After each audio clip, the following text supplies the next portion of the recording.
Welcome. You're on the Fringe show. I'm your host, Tatiana Zalan, and I go live every Friday at 2 p.m. Dubai time. The Fringe helps you to understand and navigate the rapidly changing world and increase the odds of your success.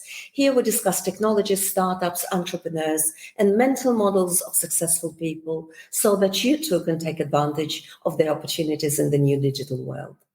Today is episode number 35, and I decided to dedicate it to the Bored Apes phenomenon. It's a very successful NFT project. The Bored Apes have become somewhat of a flashpoint of both excitement and skepticism about NFTs.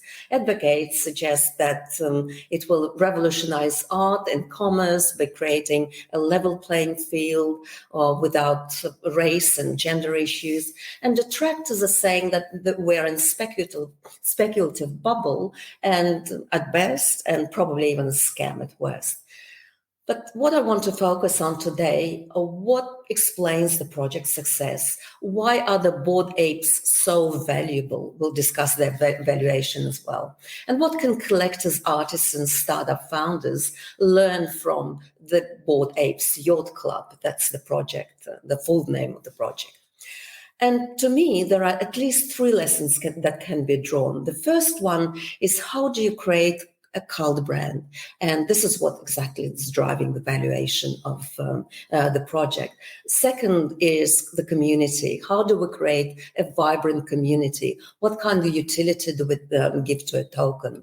And finally, there is an aspect of licensing, and that's a big part of their success. It's very underrated, and it's not very well explained, not very well understood. So I will be focusing on that too.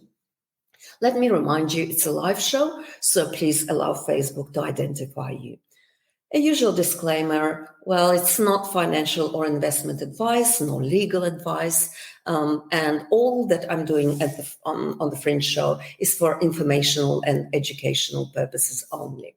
I'll start with a little bit of background so that you understand what the project is about, and then we will move on into the discussion of these lessons that we, as collectors, as startup founders, can learn from the Bored Apes. Well, the Bored Apes Yacht Club is a significant, sort of relatively young project. It began in April 2021 by Yuga Labs. That's the company that runs the project. And although it experienced a very slow start, the project exploded in value over the following months. They initially invested something in the vicinity of $40,000 to produce the whole project, and most of it went to the illustrators. The Bored Apes is actually a collection of 10,000 NFTs. It's a limited supply of NFTs, and they house cartoon primates and unlock the virtual world that they live in. The founders of the project, and their names are now known, Solano and Aronov. They were interested in crypto, were inspired by all these communities of crypto lovers that blossomed on platforms like Twitter in recent years, and people with this one niche interest craved some sort of a destination where they can gather and discuss their blockchain-related developments. So why don't we give NFTs an official home, an official name? And this is how exactly the Bored Ape Yacht Club was born. The founders came up with the concept of rich apes living in a swamp clubhouse. They hired a freelance illustrator to draw the apes and partnered with two other engineers as co-founders to execute the collection. Each Bored Ape is distinctly different and was generated from over 170 traits, or in other words, 170 drawings. They represent grungy apes with unimpressive expressions on their faces and human clothes on sometimes multicolored, sometimes metal bodies. Most of the apes look like characters one might see in a comic. Some are smoking, some are having pizza hanging from their lips, and others don leather jacket and grills and so on. Within less than a year, this NFT collection has totaled probably well over 1 billion in sales, and it made it one of the most valuable NFT collections in the entire space, in the entire universe of NFTs. It's perhaps rivaled only by the Larva Labs CryptoPunks NFTs, and we'll mention that name again. It's currently valued north of $4 billion and probably even more, according to some of the latest information.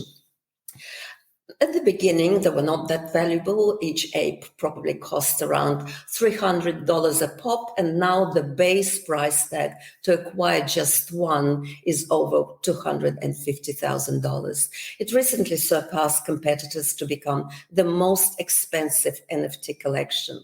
They're also engaged in auctions. In summer 2021, for example, there was an auction, and over 100 NFTs were minted, resold at Sotheby's.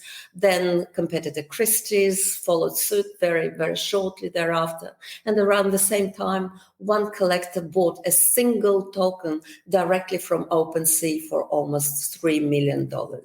So clearly very successful, very popular, and very valuable.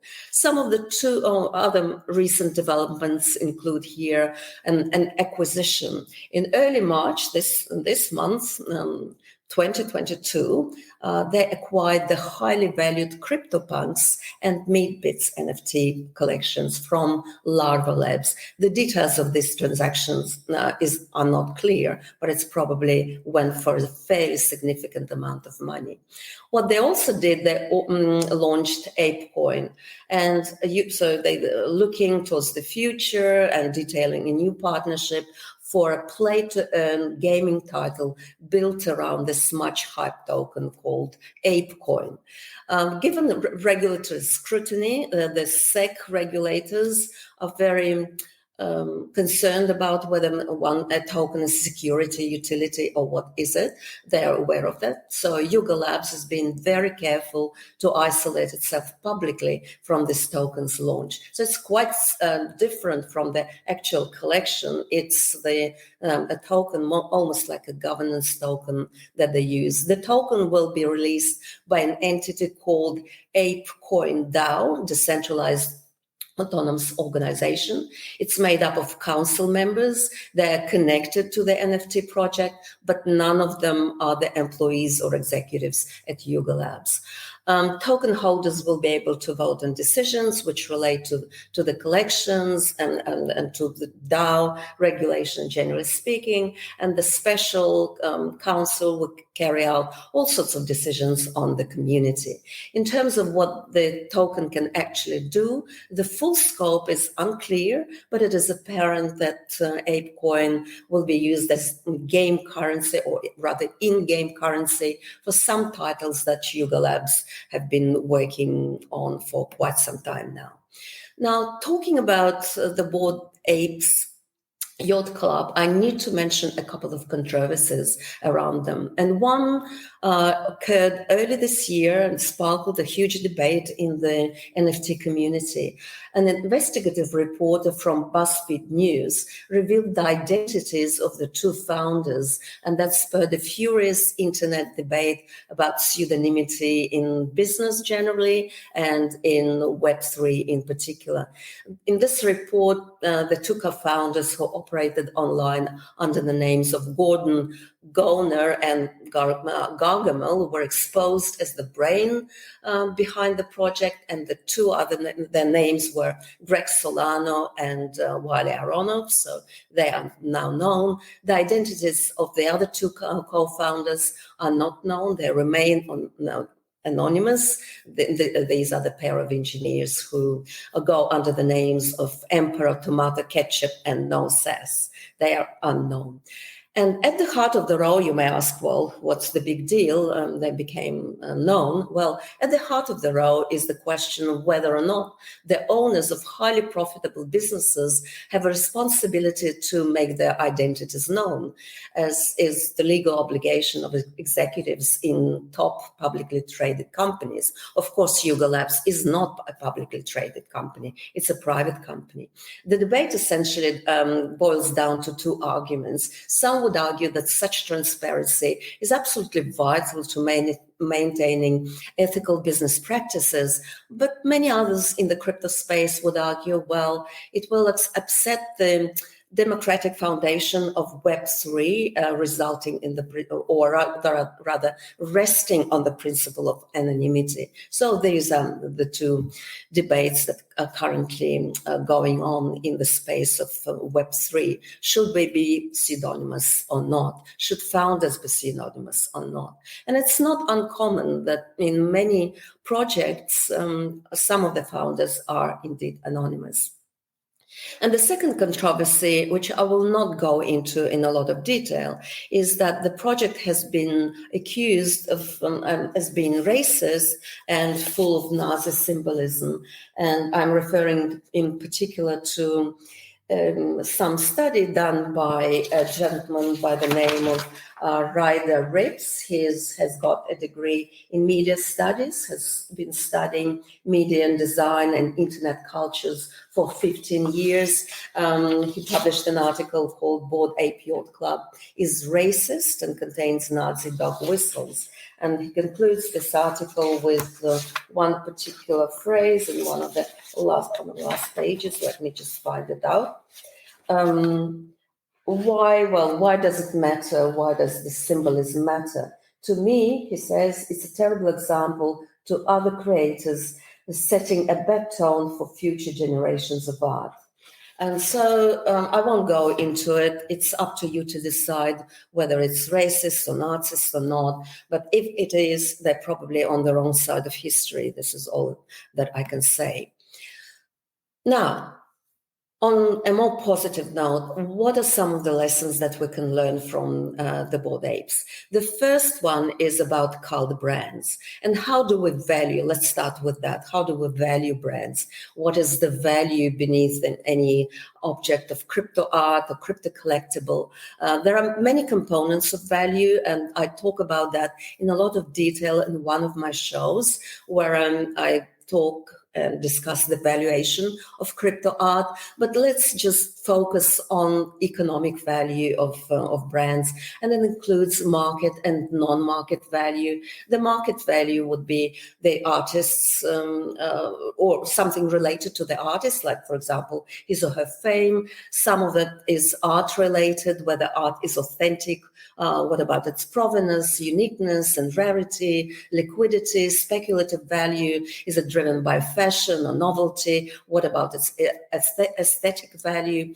And the third element is community related. It's around legitimacy and social consensus. So that's kind of the market value. But also there is an element of non-market value, which we can see in phenomena like conspicuous consumption or bragging rights or joint enjoyment, when people get together to talk about things that interest them a lot, like investments or investments in NFTs in our case. And another element is mimetic desire. People try to imitate other people. Even if they don't know why they want certain things, they will want them because just simply other people have it. So that's kind of what value in crypto collectibles and crypto art is from the economic point of side of it.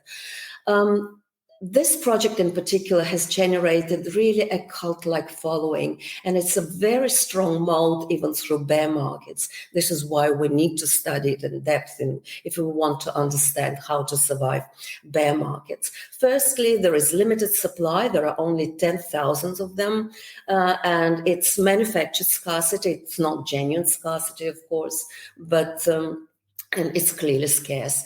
It's also rare in terms of its styling aspects, and that feeds into the pricing of the NFT. Each ape representing NFT gives an individual access to community of like-minded people, so they can enjoy their own kind of group of people, their own tribe. They can talk about their investments. Also, exclusive merchandise is available to ape holders, such as limited edition hoodies, as well as t-shirts. Pricing is pretty much like we see in pricing of luxury goods. Price is part of the value proposition. It's like fine wine. It's like your Gucci bag. And in economics and strategy, we typically refer to that as Veblen goods. And a Veblen good is a type of a luxury good for which demand for a good increases as the price increase. And it's apparently in contradiction to the law of demand. What we see with bored apes, with luxury goods, is an upward sloping demand curve. The pricier it is, the more people want it. Then, of course, there is also a component of identity and signaling, particularly status signaling. Many users on social media have started to change their profile, and now the profile picture is the bored ape. Users, especially on Twitter, began doing this in big numbers. These type of cult brands and bored apes are no exceptions, are typically supported by heavy influencers, and they're heavily promoted by celebrities. In our case, like Serena Williams and Paris Hilton, Jimmy Fallon, and Logan Paul, and even Justin Bieber. They all have showed their way or found their way into the club, so to speak. And apart from that, they also have serious investor support, the Bored Apes Yacht Club. Now, brand strength is critical to long-term success. They seem to have an authentic brand story, and also a story and authentic brand, and all that is resonating with its audience. Now, let's move on to a second component of their success, and that's community and utility. They cleverly combine the collectible art component with community membership and gamification. You're starting with utility. Virtual art is clearly very enticing. The collection is highly desirable, but many collections don't have this utility. You need to do something with an NFT, and this is clearly the problem that was solved by Yuga Labs. They're always looking for more ways of building value by building even more doors that the tokens can unlock. They recently, for example, surprised collectors with a treasure hunt, and the winner received 5 ETH as a prize, and at the time it was something around $15,000 to $16,000. So it's pretty significant prize, and another ape. So that's a really very good price for those of you who are part of this community. What else do? They do, or started doing rather, it's a new project, an annual event. In October last year, they announced their first Ape Fest. That runs about 1 week and includes in-person gallery party, yacht party, warehouse party, merch pop-up, and charity dinner in New York. They're currently discussing various partnerships ideas with multiple musicians, music acts, and some media studios, but the details of that are not very well revealed. They're looking at interoperability in the metaverse. Further down the line, the founders see a future of interoperability so that the collectors can upload their apes into various corners of the metaverse. Hypothetically speaking, or you can take one ape, it could appear inside a popular video game such as Fortnite, and the user could dress the avatar in digital versions of Bored Ape Yacht Club merch, for example. That could happen. And finally, what's very interesting is that we see a very different user behavior in the Bored Ape community, and it's holding, it's not trading NFTs. Community-related NFTs will behave differently as individuals don't see them as a tradable asset. And NFTs like the Bored Apes, will give access to communities, and they trade more like real estate and not like financial assets. This is clearly the case with Bored Apes. People just love it, they hold on to them, they don't trade them as often. And coming now to the third component, and that's licensing. They've done something really clever with their licensing, and other startup projects will really need probably to pay attention to that. Let me start with the traditional model of licensing. And here I'm drawing on research by Professor Edward Lee, who is a legal scholar, and he actually dissected the model, the licensing model of Bored Apes, and compared it to the traditional model. So the traditional model is the so-called spoke and hub collaboration model, and it's centralized collaboration, which defines commercial use of IP and tight control of intellectual property. If we take Walt Disney as an example, they have protected their famous Mickey Mouse character as its crown jewel and has licensed commercial uses of Mickey to other famous brands. They include Lacoste and Rag & Bone, Forever 21, Marc Jacobs, Lego, and so on and so forth. When you're buying an NFT, what are you actually buying and what are you selling? Under a traditional licensing model, you're buying NFT, means you're buying a virtual token on blockchain, nothing else. The token is very different from the art and content. A sale of NFT typically comes with a content license, allowing the buyer, you maybe, to make some sort of use of the art or content. Often such licenses do not allow buyers to make any commercial uses, much less to create derivative works of the underlying art or content. The NFT producer or NFT marketplace provides the content license to the buyer during the sale, for example, by providing a link to terms and conditions governing the sale. Sometimes the marketplace, like OpenSea, like Rarible, will use a standard license for all sales on this platform. Now, what about the Bored Apes licensing model? It's very different. They adopted the decentralized collaboration model. What does it mean?